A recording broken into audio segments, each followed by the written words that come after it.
વડોદરામાં જેટકો દ્વારા ઇલેક્ટ્રિકલ આસિસ્ટન્ટની ભરતી રદ કરવામાં આવી હતી, જેને લઈ ઉમેદવારોએ રજૂઆત કરી હતી, છતાં કોઈ નિરાકરણ ન આવતા આજે ઉમેદવારો ફરી વખત જેટકો કચેરીએ રજૂઆત કરવા પહોંચ્યા હતા।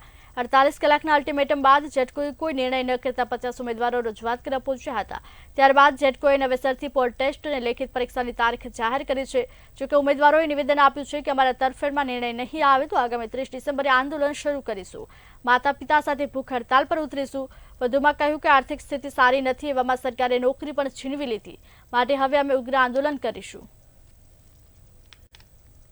22 તારીખના રોજ અમને એમડી સાહેબના તરફથી એવું કહેવામાં આવ્યું હતું કે 48 કલાકમાં અમને સમય આપો, 48 કલાકનો, ત્યારે અમે કંઈક નિર્ણય લેશું। તો અત્યારે અમારે એમડી સાહેબ પાસેથી બસ માત્ર એટલી જ આશા છે કે પોઝિટિવ અમારા પ્રત્યે નિર્ણય આવે, અમારા તરફી નિર્ણય આવે।